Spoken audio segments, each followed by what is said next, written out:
వినడానికి what would you like to say అండి? అందరికీ నమస్కారం అండి. ఇక్కడికి వచ్చినందుకు అందరికీ ధన్యవాదాలు. మీడియా వాళ్ళకి, ఆడియన్స్కి, మా ఫ్యామిలీకి అందరికీ చాలా ధన్యవాదాలు. ఈ సినిమా ఫస్ట్ ఆఫ్ ఆల్ మా కాస్ట్ అండ్ క్రూ అందరికీ ఒకేసారి థ్యాంక్స్ చెప్పేస్తున్నాను.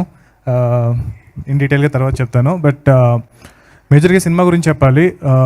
నేను అంటే డిఫరెంట్ జానర్స్ ట్రై చేస్తున్నప్పుడు మామూలుగా అంత ఎందుకు రెగ్యులర్ కమర్షియల్ సినిమా చేద్దామనే ప్రొడ్యూసర్సే ఎక్కువ మంది ఉంటారు.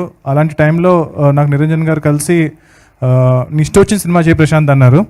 సో ఆయన ఆ రోజు నాకు ఆ కాన్ఫిడెన్స్ ఇవ్వడంతో నేను ఎప్పటి నుంచో అనుకుంటున్న సూపర్ హీరో జానర్ చేయాలి నాకు ఏదైతే ఉందో చిన్నప్పటి నుంచి ఆ జానర్ సినిమా చేద్దామని డిసైడ్ అయ్యాను.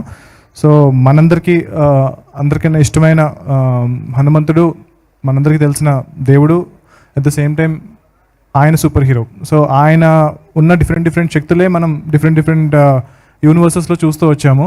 సో ఆయన మీద సినిమా చేయాలి అని చెప్పి నేను శ్రీ సరస్వతి శిశు మందిర్ అనే స్కూల్లో చదువుకున్నానండి. ఆ స్కూల్లో మాకు చిన్నప్పటి నుంచి కూడా రామాయణం, మహాభారతం అని చెప్పుకుంటూ వచ్చేవారు. సో నా స్కూల్కి నేను అంత డబ్బులు ఏం సంపాదించలేదు కాబట్టి ఇప్పటికి ఇంకేం చేయలేకపోయాను. బట్ ఈ సినిమా చేయడం అనేది నేను నా స్కూల్కి తీర్చుకుంటున్న రుణం అని నేను ఫీల్ అవుతున్నాను. సో నాకు చిన్నప్పటి నుంచి మా సదాచారం అని చెప్పి మాకు ఒక సబ్జెక్ట్ ఉండేది. సో అందులో మాకు ఎలా ఉండాలి అని నేర్పించే ప్రాసెస్లో మాకు రాముడు ఎలా ఉండేవారు, మన పురాణ పురుషులు ఎలా ఉండేవారు అని చెప్పి నేర్పించుకుంటూ వచ్చారు. బట్ ఇప్పుడు ఈ జనరేషన్లో పిల్లలకి చాలామందికి అది రీచ్ అవ్వట్లేదు. సో నాకు వచ్చిన బెస్ట్ కాంప్లిమెంట్ ఏంటి అంటే టీజర్ తర్వాత మా అబ్బాయి అంటే ఒక ఎన్ఆర్ఐ నాకు మెసేజ్ పెట్టారు. సో మా అబ్బాయి నా దగ్గరికి వచ్చి, నాన్న హనుమాన్ అంటే ఎవరు నాన్న, హనుమంతుడి గురించి నాకు చెప్పు నాన్న అన్నాడు. నాకు చాలా హ్యాపీ ఫీల్ అయ్యాను. సో అలా అడిగేలా చేసినందుకు చాలా థ్యాంక్స్ అని చెప్పని అన్నారు. సో నాకు అది చాలా పెద్ద అచీవ్మెంట్లా అనిపించింది. సో మన పురాణాల్లో ఉన్న ఎవరైతే మహాపురుషులు ఉన్నారో సో వాళ్ళ దగ్గర నుంచి మనం చాలా నేర్చుకోవచ్చు. సో వాళ్ళల్లో ఉన్న క్యారెక్టర్స్ని అన్నీ తీసుకుంటూ at the same time direct పురాణంలో ఉన్న సినిమా నేను చేసే అంత మెచ్యూరిటీ నాకు ఇంకా రాలేదు. సో ఆ క్యారెక్టర్స్ని ఇన్స్పైర్ అయ్యి ప్రజెంట్ డేలో సెటప్ చేసి మన కరెంట్ జెన్జీకి అర్థమయ్యేలాగా, సో వాళ్ళకి ఎగ్జైటింగ్గా అనిపించేలాగా కొత్త స్టోరీస్ని బిల్డ్ చేస్తూ నేను ఈ యూనివర్స్ని స్టార్ట్ చేశాను.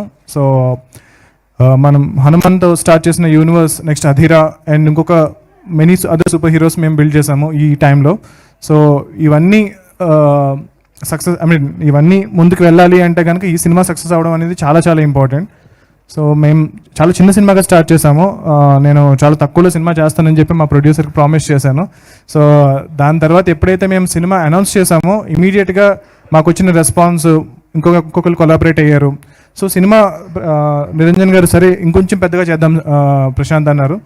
సో దాని తర్వాత సినిమాకు రిలీజ్ చేసిన ఒక్కొక్క మెటీరియల్ నుంచి సినిమా మీద హైప్ పెరుగుతూ వచ్చింది. సో ఫైనల్గా టీజర్ రిలీజ్ అయ్యేటప్పటికి సినిమా మీద హైప్ అమాంతం ఒక 100 రెట్లు పెరిగిపోయింది. సో దాని ద్వారా సరే వచ్చిన దాంతో ఆ డబ్బులంతా మనం తీసుకుందామని ఫీల్ అవ్వకుండా నిరంజన్ గారు మళ్ళీ సినిమాలోనే ఇన్వెస్ట్ చేశారు. సో ఇక్కడ ఎవరు చాలా డబ్బున్న వాళ్ళు ఎవరు లేవండి, మా దగ్గర వందల కోట్లు లేవు. ఇది చాలా తక్కువ బడ్జెట్లో మేము స్టార్ట్ చేసిన సినిమా. అలాగే చాలా జాగ్రత్తగా ఎవ్రీ పెనీ జాగ్రత్తగా వాడుకుంటూ ఈ సినిమాని పెంచుకుంటూ వచ్చాము. సో ఇది పెద్ద సినిమా కాదండి, యాక్చువల్గా చాలా చిన్న సినిమా. బట్ మా ఎఫర్ట్ చాలా ఎక్కువ. సో ఇంత చిన్న సినిమాలో మా దగ్గర ఎక్కువ బడ్జెట్ లేదు, చాలా తక్కువ బడ్జెట్లో చేసిన సినిమా ఇది. సో ఉన్న బడ్జెట్లో ఎంత ఎక్కువ విజువల్స్ని ఎలా తీసుకురావచ్చు అన్న దానికోసమే చాలా ఎక్కువ టైం పట్టింది. యాక్చువల్గా నాకు ఆల్మోస్ట్ నేను ముందు చేసిన సినిమాలన్నీ కలిపితే ఎన్ని రోజులు జరిగిందో ఈ ఒక్క సినిమాకి నేను అంత టైం స్పెండ్ చేశాను. బట్ ఆ క్వాలిటీ నేను మీకు ఇచ్చానని చెప్పి నేను నమ్ముతున్నాను. సో టీజర్ కన్నా మీకు ట్రైలర్ నచ్చిందని నేను నమ్ముతున్నాను. ట్రైలర్ కన్నా సినిమా ఒక 10 రెట్లు ఉంటుంది. తప్పకుండా మీరు సినిమాని థియేటర్కి వచ్చి చూడండి. ఈ సంక్రాంతికి సినిమా ఎందుకు అన్నది పెద్ద డిస్కషన్ అయిపోయిందండి. మీరు తర్వాత రావచ్చు కదా, మీరు చిన్న సినిమా కదా, పెద్ద సినిమాలే ఈ సంక్రాంతికి రావాలి అనేది. అంటే మేమందరం చాలా చిన్నవాళ్ళం, అంటే నేను తేజ మేమందరం చాలా చిన్నవాళ్ళం. సో మేము చాలా చిన్న సినిమా చేసాము. బట్ కంటెంట్ ఏదైతే ఉందో అది చాలా పెద్ద సినిమా అండి. సో అది డెఫినెట్గా ఒక నార్మల్ డేలో రావడం కన్నా సంక్రాంతి లాంటి పండక్కి, అంటే హనుమాన్ అనే సినిమా సంక్రాంతికి రావడం అనేది చాలా కరెక్ట్ అని చెప్పి మేము బిలీవ్ చేసాము. సో దానికి చాలా థియేటర్స్ విషయంలో కానీ వాటి విషయంలో కానీ చాలా ఫైట్ చేస్తున్నాము. బట్ స్టిల్ ఆ సినిమా అప్పుడు రావడం అనేది చాలా ఇంపార్టెంట్ అని మేము ఫీల్ అయ్యి దీన్ని ముందు తీసుకెళ్తున్నాం. సో హిందీలో మా సినిమాకి అత్యద్భుతమైన రెస్పాన్స్ వచ్చింది. సో హిందీలో కూడా చాలా ఎక్కువ థియేటర్స్లో సినిమా రిలీజ్ అవుతుంది. సో ఆల్మోస్ట్ మన తెలుగులో ఒక 400 థియేటర్స్ రఫ్గా అనుకుంటే కనుక హిందీలో ఒక 1500 థియేటర్స్లో రిలీజ్ అవుతుంది సినిమా. సో ఒక తెలుగు సినిమాకి డే 1 అంత ఎక్కువ థియేటర్స్లో ఓపెన్ అవ్వడం అనేది, మా దగ్గర పెద్ద స్టార్ లేరు, ఎవరు లేరు. మా దగ్గర ఉన్న ఒకే ఒక స్టార్ హనుమంతుడు. సో మా దగ్గర ఉన్న అంటే అంతకన్నా పెద్ద స్టార్ ఎవరు లేరని ఇండియాలో నేను నమ్ముతున్నాను. సో మా దగ్గర అందరికన్నా పెద్ద స్టార్తో మేము సినిమా చేస్తున్నాము. సో పాన్ ఇండియా స్టార్ కాదు, పాన్ వరల్డ్ స్టార్తో సినిమా చేస్తున్నాము. సో ఆ నమ్మకంతో, మా కంటెంట్ మీద ఉన్న నమ్మకంతో మేము మా శాయశక్తిలో ప్రయత్నించి మాకు వీలైనంత వరకు ఈ సినిమాని జనాలకు తీసుకెళ్ళడానికి ప్రయత్నిస్తున్నాము. సో మీకు కూడా సినిమా నచ్చితే కనుక 10 మందికి చెప్పండి. అండ్ ఒక ఎఫర్ట్తో ఒక చిన్నగా సినిమాగా స్టార్ట్ చేసిన సినిమా ఇంత పెద్దది అవుతుంది ఎందుకు అవుతుంది అని నాకు కూడా అర్థం కాలేదు. నేను 100% ఎఫర్ట్ పెట్టాను, బట్ రిజల్ట్ దానికి 10 times వస్తూ ఉంది. సో ఒక వ్యక్తి చెప్పారు నాకు, సో నువ్వు చాలా గొప్పడు అనుకుంటున్నావేమో ఈ సినిమా తీసినందుకు, నీకు రెస్పాన్స్ వచ్చినందుకు. గొప్ప నీది కాదు, ఎవరో ఒక ఆయన నీతో చేయించుకుంటున్నారు ఈ సినిమా అన్నారు. సో ఆ హనుమంతుడే మాతో ఈ సినిమా చేయించుకుంటున్నారని చెప్పి మేము బలంగా నమ్ముతున్నాము. అండ్ టీజర్లో లాస్ట్ షాట్ మీరు చూసుంటారు.